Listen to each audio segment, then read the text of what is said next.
கொதித்து நல்லா கட்டி ஆகிடுது. நல்லா கொதிச்சிடுது. கொதிக்காமல் சாப்பிடக்கூடாது. 10 நிமிஷம் சிம்மில் வச்சு கொதிக்க வச்சிடணும். அதுக்கப்புறம் நம்ம இப்போ பன்னீர் கலந்து போட்டுக்கலாம். கட் பண்ணி பன்னீர் கலந்துக்கலாம்ப்பா.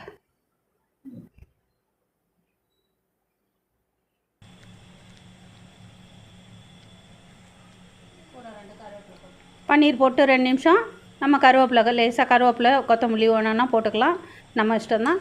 2 நிமிஷம் கலந்துட்டு ஒரு 5 நிமிஷம் கூட வேண்டாம், 2 நிமிஷம் வச்சா போதும். பன்னீர் போட்டு ஆஃப் பண்ணிக்கலாம்ப்பா. இப்போ நல்லா அருமையான காரம் கம்மியாக யார் வேணாலும் சாப்பிட்லாம். குழந்தைங்க நல்லா விரும்பி சாப்பிடும். பன்னீர் ரெடி. பன்னீர் மசாலா ரெடிப்பா. இட்லி, தோசை, சப்பாத்தி 3த்துக்கும் சாப்பிட்லாம். பூரிக்கும் சாப்பிட்லாம். ரொம்ப அருமையாக இருக்கும்ப்பா. நீங்களும் ட்ரை பண்ணி பாருங்கள் உங்கள் வீட்டில்.